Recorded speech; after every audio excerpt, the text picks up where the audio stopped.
أهل القرى آمنوا واتقوا لفتحنا عليهم بركات من السماء والأرض. جو آیت کریمہ میں نے آپ احباب کے سامنے تلاوت کی ہے، اس آیت کے اندر اللہ سبحانہ و تعالیٰ فرما رہے ہیں اگر بستیوں کے لوگ، شہروں کے لوگ، دیہاتوں کے لوگ اللہ تعالیٰ پر ایمان لے آتے اور اسی طرح وہ تقوی کی دولت سے مالا مال ہوتے تو میں ان پر آسمان سے برکت کے دروازے کھول دیتا، زمین سے ان کے لیے برکت کے دروازے کھول دیتا. لیکن ان لوگوں نے نافرمانی کے راستے کو اختیار کیا تو اللہ تعالیٰ فرماتے ہیں اللہ تعالیٰ کی پکڑ بڑی ہی سخت ہے. آج اس دور کے اندر اگر میں کسی سے بھی سوال کروں، پوچھوں بھائی آپ کو برکت چاہیے، ہر انسان کی یہی سوچ ہے، میری بھی آپ کی بھی، کہ ہمیں برکت چاہیے. جبکہ حقیقت یہ ہے کہ ہم برکت کو تلاش نہیں کرتے بلکہ ہم کثرت کو تلاش کرتے ہیں. برکت کیا ہے؟ اس کے بارے میں 3 لفظ استعمال کیے جاتے ہیں. پہلا لفظ یہ ہے، اس کا معنی ہے کثرت الخیر، یعنی خیر کی بہت زیادہ کثرت ہو جانا، خیر کا بہت زیادہ ہو جانا.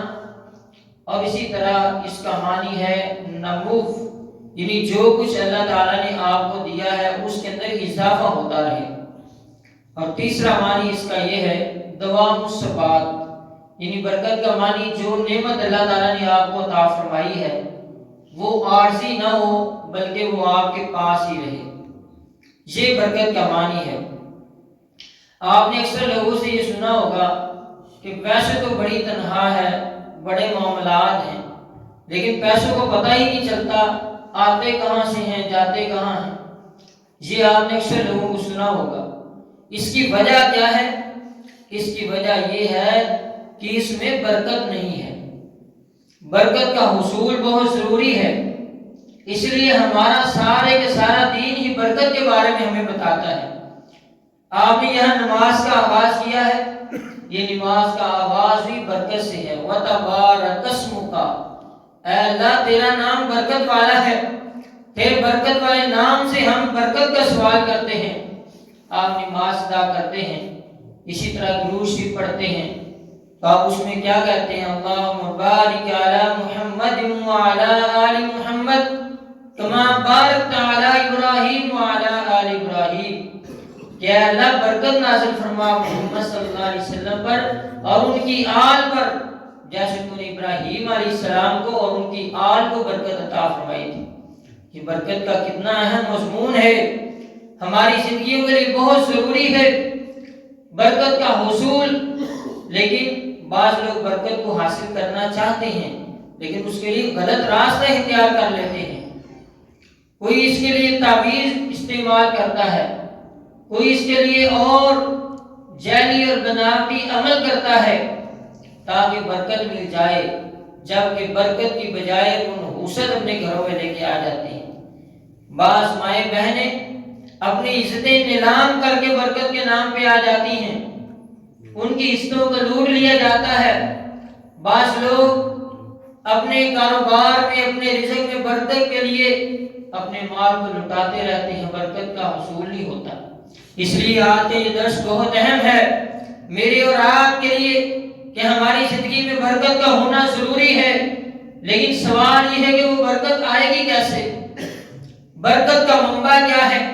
برکت کے لیے ایک بات ذہن میں رکھیں، ایک بندہ اگر زہر پی لے اور کہے مجھے اس سے شفا مل جائے تو شفا نہیں مل سکتی. برکت کا منبع اللہ سبحانہ و تعالیٰ کی ذات ہے. برکت اللہ تعالیٰ کے علاوہ کوئی نہیں عطا کر سکتا. اس لیے اللہ سبحانہ و تعالیٰ کی طرف سے برکت آتی ہے. اب اللہ ذریعہ اور سبب بنا دیتا ہے بعض لوگوں کو، بعض چیزوں کو، بعض کلمات کو جن کے ذریعے اللہ تعالیٰ برکت عطا فرماتے ہیں. لیکن برکت اصل جو ہے وہ اللہ سبحانہ و تعالیٰ کی طرف سے ہے. جیسے شفا بیماری کے اندر دینے والی ذات اللہ کی ہے، میڈیسن کے اندر نہیں، شفا اللہ تعالیٰ کی ذات دیتی ہے لیکن میڈیسن کے ذریعے دیتی ہے۔ اللہ سبحانہ و تعالیٰ نے برکت کے جو اصول اور طریقے بتائے ہیں کہ مسلمان کی زندگی ہی کے اندر بے شمار دعائیں ایسی ہیں جو برکت کے بارے میں ہیں۔ ایک مسلمان دوسرے مسلمان سے ملتا ہے تو اسلام ہمیں کیا سکھاتا ہے کہ آپ نے اسے برکت کی دعا دینی ہے، السلام علیکم ورحمۃ اللہ وبرکاتہ، یہ دعا دینی ہے۔ ہماری بد نصیبی یہ ہے کہ ہم تو سلام بھی پورا نہیں دیتے، کوئی کہتا ہے السلام علیکم، کوئی السلام علیکم، یعنی سلام بھی پورا نہیں۔ یہ ہماری بد نصیبی ہے کہ ہم دعا کی بجائے اگلے کو بس دعا دے رہے ہوتے ہیں کہ تو تباہ ہو جائے، تو ہلاک ہو جائے، تو مر جائے، تجھے موت آ جائے، تیرے اوپر لعنتیں برسیں، یہ ہم کہہ رہے ہوتے ہیں۔ جبکہ اصل الفاظ کیا ہے؟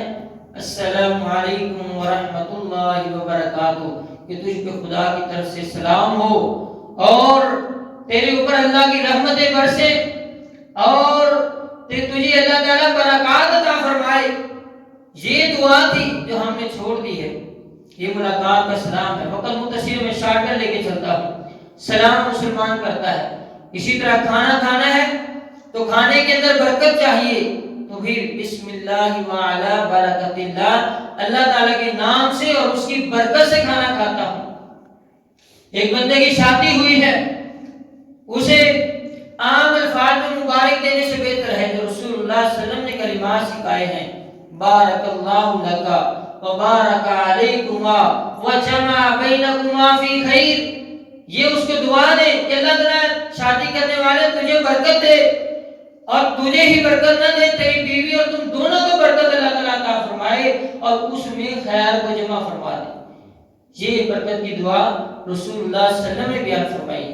اسی طرح دودھ ایک مکمل غذا کی حیثیت رکھتا ہے، رسول اللہ صلی اللہ علیہ وسلم نے امت کو دعا سکھائی ہے، اللہم بارک لنا فیہ وزدنا منہ، کہ اللہ اس میں برکت ڈال دے اور اس سے زیادہ عطا کر دے۔ اسی طرح جب مسلمان کسی کے گھر میں کھانا کھاتا ہے، آپ کسی کو کھانا کھلاتے، اسے چاہیے کہ وہ آپ کو دعا دے، بارک اللہ لک فی اہلک و مالک، اللہ سبحانہ و تعالیٰ تیرے اہل میں تیرے مال میں برکت عطا فرمائے۔ ایک اور دعا رسول اللہ صلی اللہ علیہ وسلم نے سکھائی، اللہم بارک لہم فیما رزقتہم واغفر لہم، کہ اللہ تعالیٰ تجھے برکت عطا فرمائے، تجھے بخش دے اور اللہ تعالیٰ تیرے اوپر رحم فرمائے اور اللہ تعالیٰ تجھے برکت عطا فرمائے۔ برکت کی دعا رسول اللہ صلی اللہ علیہ وسلم صحابہ کرام کو دیتے ہوئے نظر آ رہی۔ کہیں آپ اگر دیکھیں کتب حدیث کا مطالعہ کریں تو رسول اللہ صلی اللہ علیہ وسلم اپنے شہر کے لیے دعا کر رہے ہیں، یا اللہ میرے مدینے میں برکت نازل فرما دے، یا اللہ اس کے پھلوں کے اندر، اس کے مد کے اندر، اللہ اس کے پیمانے کے اندر وزن، اس کے اندر برکت عطا فرما دے۔ آج ہمارے ہاں بے برکتی کے ڈیرے ہیں، چیزیں تو بہت زیادہ ہیں، پیسہ تو بہت زیادہ ہے، سارا کچھ ہے لیکن نہیں ہے تو برکت نہیں ہے۔ اس لیے برکت کو حاصل کرنا چاہیے۔ برکت کے اصول کے جو طریقے اسلام نے بتائے ہیں ان میں سے پہلا طریقہ جو میں نے آیت پڑھی ہے، وَلَوْ أَنَّ أَهْلَ الْقُرَىٰ آمَنُوا وَاتَّقَوْا لَفَتَحْنَا عَلَيْهِمْ بَرَكَاتٍ مِّنَ السَّمَاءِ وَالْأَرْضِ۔ اللہ سبحانہ و تعالیٰ فرماتے ہیں اگر یہ بستیوں کے لوگ، یہ شہروں کے لوگ، یہ دیہاتوں کے لوگ، یہ آبادیوں میں رہنے والے لوگ اللہ تعالیٰ پر ایمان لے آئے اور اسی طرح تقوی کو اختیار کریں تو ہم ان کے لیے آسمان و زمین سے برکت کے دروازے کھول دیں۔ یہ میں نہیں کہہ رہا، اللہ سبحانہ و تعالیٰ طریقہ بتا رہے ہیں، قرآن بتا رہا ہے۔ برکت کے حصول کا طریقہ درباروں مثالوں پہ نہیں ہے، غیر اللہ کی نظروں نیاز میں نہیں ہے اور غلط قسم کے اعمال اور تمیزات میں نہیں ہے، کڑے اور چھلے پہننے میں نہیں ہے، دھاگے باندھنے میں نہیں ہے، گلے میں دھاگے لٹکانے سے نہیں ہے، بلکہ برکت کے حصول کا طریقہ پہلی چیز ایمان ہے اور اس کے بعد تقوی ہے، اور یہی روزے کا مقصد بھی ہے۔ من صام رمضان ایمانا واحتسابا غفر له ما تقدم من ذنبه، جس نے رمضان کے روزے رکھے اور اس کے ساتھ اس نے ایمان اور احتساب کے ساتھ روزوں کو رکھا، اللہ تعالیٰ اس کے گزشتہ زندگی کے گناہوں کو معاف فرما دیتے ہیں۔ تو یہاں بھی ایمان اور تقوی شرط ہے، ایمان اور ثواب کی نیت اور احتساب شرط ہے، اس کو ہی اللہ تعالیٰ برکت عطا فرما دیتے ہیں۔ تقوی کا عالم کیا ہے کہ نبی علیہ السلام مسجد نبوی سے جا رہے ہیں، حضرت حسن رضی اللہ تعالیٰ عنہ نبی صلی اللہ علیہ وسلم کے ساتھ ہیں، حضرت حسن نے ایک کھجور رستے سے اٹھائی اور اپنے منہ میں ڈال لی، اللہ کے رسول صلی اللہ علیہ وسلم نے اس کھجور کو فوراً منہ سے نکال دیا۔ کہاں ہو سکتا ہے یہ کھجور صدقے کی ہو اور اللہ نے آل محمد پہ صدقے کو حرام کر دیا ہے؟ حالانکہ پتہ بھی پکی بات نہیں ہے کہ یہ کھجور صدقے کی ہے، لیکن اس کے باوجود کہ ہمارے بچے کے منہ میں کہیں حرام کا لقمہ نہ چلا جائے، آج ہماری سوچ کیا ہے؟ پیسہ آنا چاہیے، دولت آنی چاہیے، بس طریقہ کوئی بھی ہو، جائز اور ناجائز سے کوئی فرق نہیں پڑتا، اگر ناجائز بھی ہے تو اسی کو کسی طریقے سے ہم نے اپنے ذہن میں، سوچ میں، اپنے فہم و فراست کے ساتھ اس کو جائز بنانے کی کوشش کی ہوتی ہے، ہم نے کسی نہ کسی طریقے سے۔ اور بعض جو علماء سو ہیں انہوں نے اس کے جواب میں فتوے بھی دیے ہوتے ہیں، حرام قسم کے کاروبار ان کو جائز بھی قرار دیا ہوتا ہے۔ نبی علیہ السلام نے فرمایا تھا یاتی علی الناس زمان، لوگوں پہ ایک زمانہ ایسا آئے گا کہ جب لوگ یہ فکر نہیں کریں گے کہ جو مال آ رہا ہے وہ حرام طریقے سے آ رہا ہے یا حلال طریقے سے آ رہا ہے، وہ وقت آ چکا ہے۔ اس لیے میرے بھائیو یہ سوچا کریں کہیں ہماری اولاد اس کے پیٹ میں حرام کا لقمہ تو نہیں جا رہا، کیا ہم جو کھانا کھا رہے ہیں کیا وہ جائز ہے، حلال ہے؟ اگر تو حلال ہے تو فبیہا، اگر حلال نہیں ہے تو ہمیں سوچنا چاہیے حرام لقمے میں پلا ہوا جسم جنت کا مہمان نہیں بن سکتا، دنیا میں برکت کا حصول نہیں مل سکتا۔ اگر 99 لقمے حلال کے ہیں، ایک لقمہ آپ نے حرام کا شامل کر دیا، وہ 99 کو بھی خراب کر دیتا ہے۔ اس لیے کوشش کیا کریں کہ اللہ نے جو دیا وہ حلال ہی اختیار کریں۔ اور ایک بات یاد رکھیے، عقیدے کی بات ہے، نبی علیہ السلام نے فرمایا تھا تم میں سے کوئی اس وقت تک نہیں مرے گا جب تک جو اس کے نصیب میں اللہ نے رزق لکھ دیا اس کو کھا نہیں لیتا، اس وقت تک کوئی تم میں سے مرے گا نہیں جب تک جتنی سانسیں اللہ نے اس کی لکھ دی ہے، جب تک ان سانسوں کو پورا نہیں کر لیتا وہ اس دنیا سے نہیں جائے گا۔ تو یہ ہمارے نبی نے بتایا صلی اللہ علیہ وسلم کہ تمہارے رزق کا ایک لقمہ بھی کوئی چھین کے نہیں لے جا سکتا، جو اللہ نے آپ کے مقدر کا لکھا ہے وہ آپ کو کوئی چھین نہیں سکتا، اور جو آپ کے مقدر میں نہیں ہے وہ آپ کو کوئی دے نہیں سکتا۔ اس لیے جو رزق آپ کے نصیب میں وہ آپ کو مل کے رہے گا، اس لیے حلال اور جائز کی کوشش کریں۔ شاید زندگی کے کسی موڑ پہ زندگی کی شام ہو جائے، کہیں پہ وقت رخصت آن پہنچے، اللہ کا پیغام آ جائے اور ہمارے گھر میں حرام کمائی کا مال پڑا ہوا ہو۔ حضرت عمر بن عبدالعزیز کے بارے میں آتا ہے، بہت بڑے حکمران وقت کے خلیفہ تھے، جب وہ دنیا سے گئے انتہائی فقیری کا عالم تھا، گھر کے اندر کفن دینے کے لیے کپڑا تک میسر نہ تھا، یہ عالم تھا۔ اور ایک وقت تھا عمر بن عبدالعزیز جب چلا کرتے تھے، جب وہ گزر جاتے تو ان کی خوشبو سے لوگ پہچان لیا کرتے تھے کہ یہاں عمر بن عبدالعزیز گزرا ہے، مہنگے ترین لباس پہننے والا۔ لیکن جب اللہ نے سمجھ عطا کر دی، وہی عمر بن عبدالعزیز مسلمانوں کے خلیفہ بنے تو اپنے اولاد کے لیے درہم و دینار نہ چھوڑ کے مرے، بلکہ ان کو دین کا علم دے کر گئے، ان کے دلوں میں اللہ اور اس کے رسول کا پیار چھوڑ کر گئے۔ اور ان کے مقابلے میں دوسرے خلفاء اور بادشاہ جو کروڑوں روپیہ اپنی اولاد کے لیے چھوڑ کے مرے تھے، ان کی اولادیں بعد میں تاریخ نے دیکھا کہ بھیک مانگتی ہوئی نظر آئیں، اور عمر بن عبدالعزیز کی اولاد جن کے لیے ان کے والد کچھ بھی چھوڑ کر نہ گئے، صرف اللہ اور اس کے رسول کا پیار چھوڑ کے گئے تھے، وہ بعد میں صدقہ و خیرات بے شمار کیا کرتے، جہاد کے لیے گھوڑے دیا کرتے، کثرت کے ساتھ صدقہ و خیرات لاکھوں کروڑوں میں دینے والے۔ تو اصل چیز یہ نہیں ہے آپ اپنی اولاد کے لیے کتنا مال چھوڑا ہے، یہ دیکھیں کہ آپ نے اپنی اولاد کو دین کا علم کتنا دیا ہے، ان کے دلوں میں آپ نے اللہ اور اس کے رسول کا پیار کتنا دیا ہے۔ دوسرا عمل جو برکت کے لیے ہے، نبی علیہ السلام نے فرمایا کہ سورۃ البقرہ کو پڑھا کرو، اخذھا برکہ و ترکھا حسرہ، کہ اس کا پڑھنا برکت ہے، اس کا چھوڑ دینا حسرت ہے۔ اب قرآن کا پڑھنا برکت ہے اور اس کا چھوڑ دینا حسرت اور ندامی کا باعث ہے۔ اب سورۃ البقرہ کو نبی علیہ السلام نے خصوصی طور پہ یہاں فرمایا، اور تو بے شمار آیات ہیں، اقرا القرآن، قرآن پڑھا کرو۔ نبی علیہ السلام نے بے شمار مقامات میں اس کے فضائل بیان فرمائے، لیکن یہاں پہ سورۃ البقرہ کی فضیلت بیان فرمائی ہے۔ اب ہمارے ہاں بھی صرف کیا کیا جاتا ہے، ایک 5 سورتہ بنا ہوا ہے، لوگ صرف اسی کی تلاوت کرتے ہیں۔ بھئی کیا باقی قرآن پڑھنا جائز نہیں ہے؟ یا اس کے زیادہ فضائل حدیث میں جو 5 سورتیں آپ نے سلیکٹ کی آئے ہیں، پڑھنے چاہیے، وہ 5 سورتہ بھی پڑھیں، لیکن باقی قرآن کی بھی تلاوت کرنی چاہیے۔ اس کا ایک نقصان یہ ہوا ہے کہ جو 5 سورتہ پڑھتے ہیں وہ صرف 5 سورتیں ساری زندگی پڑھتے رہتے ہیں، باقی قرآن کو ہاتھ بھی نہیں لگاتے۔ اس لیے باقی قرآن بھی پڑھنا چاہیے، خاص طور پر سورۃ البقرہ ان 5 سورتوں میں شامل نہیں جن کے بارے میں نبی علیہ السلام نے فرمایا اس میں برکت ہے، اور اس کا چھوڑ دینا حسرت اور ندامت کا باعث ہے۔ اس لیے قرآن کے ساتھ اپنا تعلق مضبوط کرے۔ آپ علیہ السلام نے فرمایا جس گھر میں سورۃ البقرہ پڑھی جاتی ہے شیطان وہاں سے بھاگ جاتا ہے۔ ہمارے گھر میں شیطان کے ڈیرے ہیں، لڑائی جھگڑا ہے، فتنہ فساد ہے، اور بے شمار چیزیں ہیں۔ اس کے لیے ہم غلط کام کرتے ہیں، غلط عملیات کرتے ہیں، پھر ہم کہتے ہیں پتہ نہیں قاری صاحب کسی نے کچھ کر دیا، جو فلاں ہمارا رشتہ دار ہے نا وہ بڑا جادوگر ہے، اس نے بہت سارا جادو کیا ہے۔ بھئی اس کے جادو کی ضرورت کیا ہے؟ شیطان نے تمہارے گھر میں ڈیرے ڈالے ہوئے ہیں، اور شیطان تمہارے گھر میں تباہی اور بربادی مچا رہا ہے۔ گھر میں قرآن پڑھا کرو۔ آپ نے فرمایا قرآن اپنے گھروں میں قرآن پڑھو، قبرستان اپنے گھروں کو قبرستان نہ بناؤ۔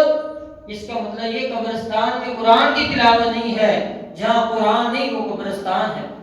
اس لیے قرآن کے ساتھ اپنا تعلق مضبوط کریں۔ قرآن کے ساتھ تعلق کیسے بنانا ہے؟ پہلا لیول کیا ہے؟ پہلا سٹیپ، آج مختلف سٹیپ بھی تعلق بالقرآن کے سمجھ کے لے کے چلے جائیں۔ پہلا سٹیپ یہ ہے تعلق بالقرآن کا کہ کم از کم آپ کو قرآن مجید پڑھنا آنا چاہیے، اس کی ریڈنگ آنی چاہیے کہ قرآن پڑھیں گے اللہ تعالیٰ اجر و ثواب عطا کر دے گا۔ دنیا کی کوئی ایسی کتاب نہیں ہے جو آپ کو سمجھ نہ آ رہی ہو، اس کے باوجود آپ کو اس کا فائدہ ہو، لیکن قرآن ایسی کتاب ہے جس کو جس انداز سے بندہ پڑھ لیتا ہے اللہ سبحانہ و تعالیٰ اس کو اجر و ثواب عطا کر دیتے ہیں۔ ہر حرف کے بدلے 10 نیکیاں ہیں، اور رمضان کے اندر تو اس کا اجر و ثواب بہت زیادہ بڑھ جاتا ہے، 700 گنا تک ایک ایک حرف کا ثواب بڑھ جاتا ہے، اتنی زیادہ اجر و ثواب ہے۔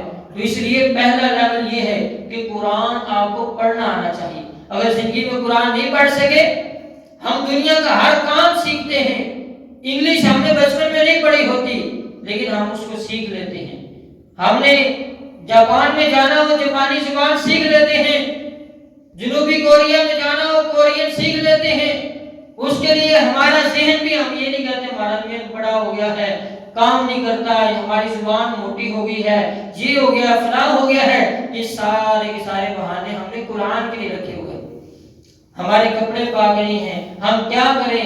نہیں میرے بھائیوں، قیامت کا دن ہوگا، رسول کائنات صلی اللہ علیہ وسلم نے فرمایا ایسے جو لوگ ہیں وَمَنْ أَعْرَضَ عَنْ ذِكْرِي فَإِنَّ لَهُ مَعِيشَةً ضَنكًا وَنَحْشُرُهُ يَوْمَ الْقِيَامَةِ أَعْمَى وَقَدْ كُنْتُ بَصِيرًا قَالَ رَبِّ لِمَ حَشَرْتَنِي أَعْمَى وَقَدْ كُنْتُ بَصِيرًا۔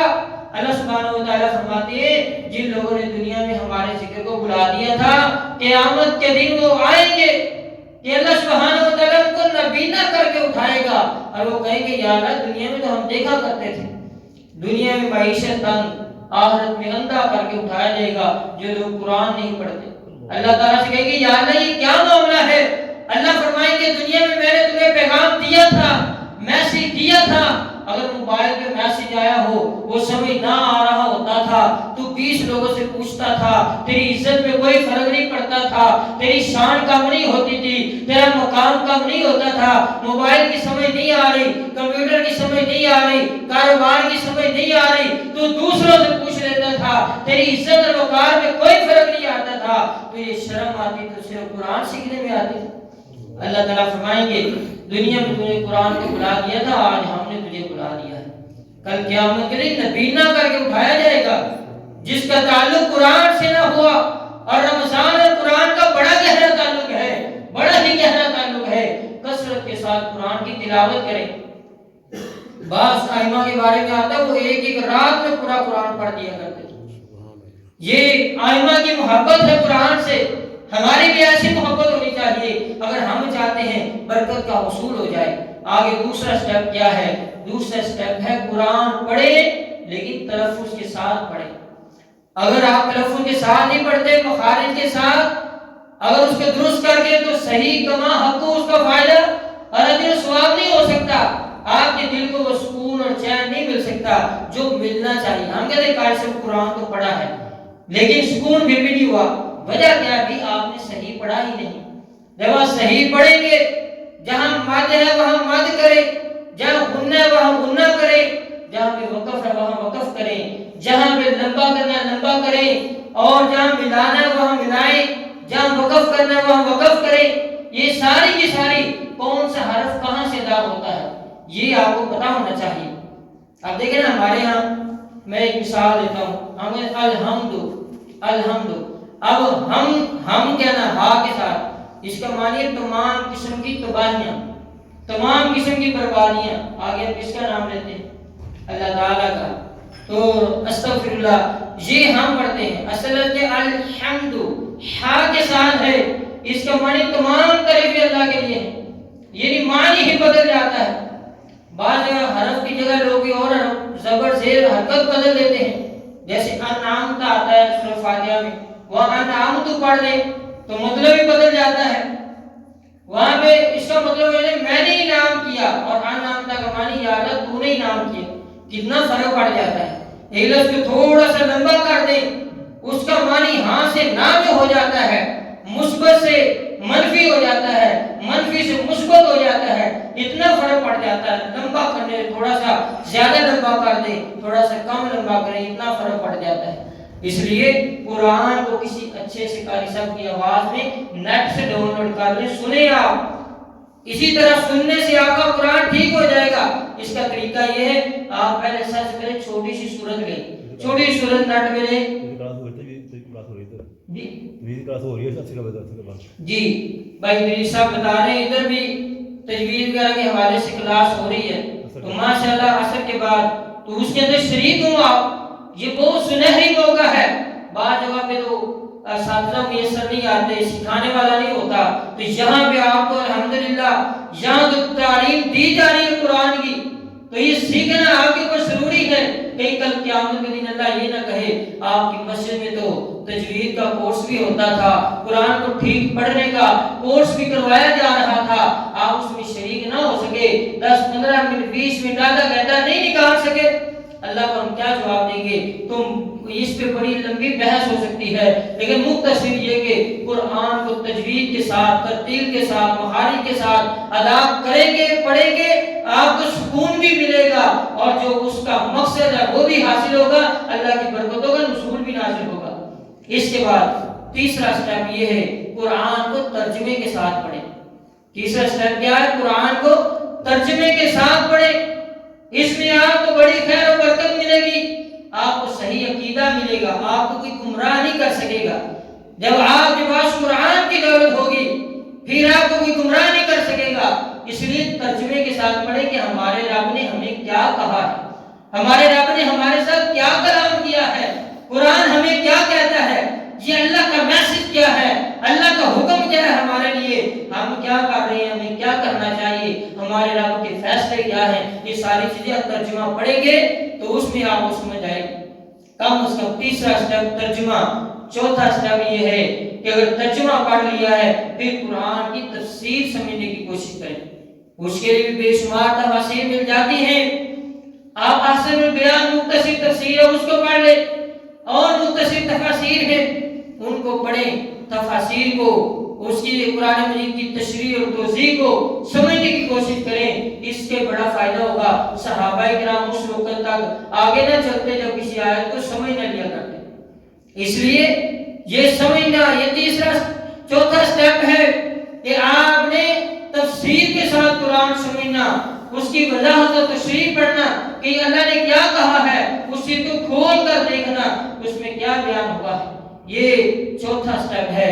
پانچواں سٹیپ یہ ہے کہ جب آپ نے تفسیر سے بھی پڑھ لیا پھر آپ کو چاہیے کہ آپ اس کو دوسروں تک پھیلائیں۔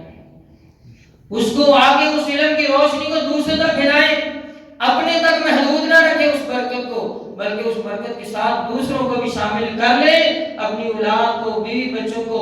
آپ دیکھیں نا دنیا کے اندر جھوٹی کہانیاں بنی ہوئی ہیں، سٹوریاں بنی ہوئی ہیں، اسکولوں کے سلیبس میں بھی شامل ہیں، ہم بڑے شوق سے پڑھتے ہیں، پڑھاتے ہیں، یہ ساری چیزیں ہوتی ہیں۔ لیکن جو قرآن میں اللہ نے سچی کہانیاں نازل فرمائی ہیں، جن کو احسن القصص کہا گیا، جو سچے واقعات ہیں، انبیاء کے واقعات، پہلی امتوں کے واقعات، جب آپ اپنی اولاد کو وہ سکھا جائیں گے، یقیناً آپ یقین مانیں، آپ کی اولاد ابھی آپ کی بات نہ بھی مانے، نہ بھی سمجھے، آپ کے مرنے کے بعد وہ ضرور ان کے اوپر غور کرے گی۔ اس لیے وہ آپ کے لیے صدقہ جاریہ بن جائے گی۔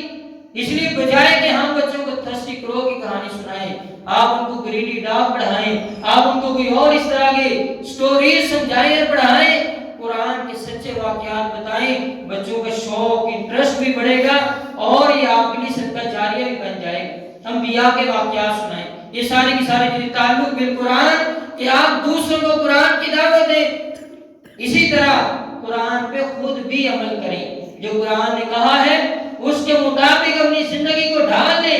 عمل سے زندگی بنتی ہے، جنت بھی جہنم بھی، یہ خاکی اپنی فطرت میں نہ نوری ہے نہ ناری ہے۔ اللہ تعالیٰ ہم سب کو جو برکت کے حصول کے ذرائع ہیں، اللہ تعالیٰ انہی ذرائع کے ساتھ ہمیں برکت کو حاصل کرنے کی توفیق عطا فرمائے۔ جو کچھ بیان کیا ہے اللہ مجھے، آپ کو، ہم سب کو عمل کرنے کی توفیق عطا فرمائے۔ آج کا ہمارا یہاں بیٹھنا، دوست احباب کا اہتمام کرنا اللہ تعالیٰ قبول فرمائے۔ میری اور آپ کی حاضری کو قبول فرما کے اللہ تعالیٰ نجات کا ذریعہ بنائے۔ اقول قولی ھذا استغفر اللہ لی و لکم و لسائر المسلمین۔